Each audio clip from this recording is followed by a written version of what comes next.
మరీ అంత గట్టివాళ్ళు అంటున్నావు కదా, వాళ్లతోటి శత్రుత్వం ఎందుకు మనమ్మా? నేనేమైనా వాళ్లతో ఫైట్ చేస్తున్నానా? నా కోడలతో కొడుకుని కాపురం చేయమంటున్నాను. అదే పెద్ద ప్రాబ్లం కావచ్చు. నువ్వున్నావు కదా అక్షయ్ని చూసుకోవడానికి.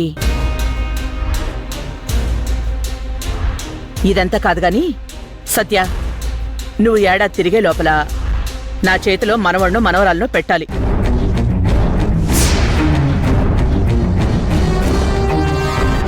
దానికి కావాల్సిన ఏర్పాట్లన్నీ నేను చేస్తాను.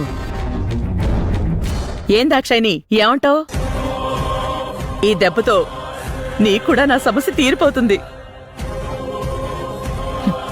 సమస్య నీకు తీరిపోయి నాకు పెరిగిపోతుంది.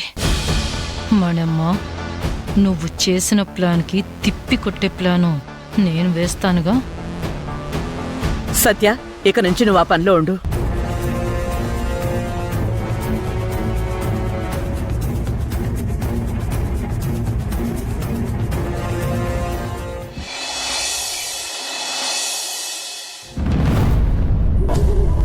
ఏంటమ్మా ఇది? నన్ను ఇక్కడికి రమ్మని చెప్పి నువ్వేమో సీరియస్గా ఆలోచిస్తున్నావు? ఇలా ఆలోచించాల్సిన పరిస్థితి తీసుకొచ్చాడ్రా ఆ సత్య. ఏమైందమ్మా?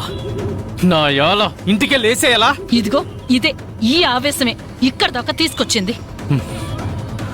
నువ్వు కాస్త ఆలోచించుంటే మనం ఇలా బ్రతికేవాళ్ళం కాదు కదరా. అయిందేదో అయినాది. ఇప్పుడేమైందో అది చెప్పు.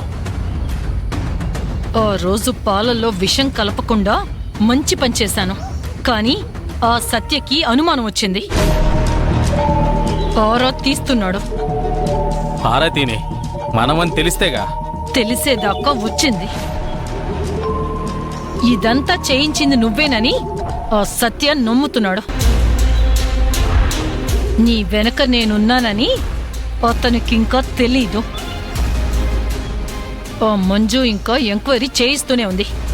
ఏదో ఒక క్షణంలో దీనంతటికీ వెనక మనమే ఉన్నామని బయటపడొచ్చు.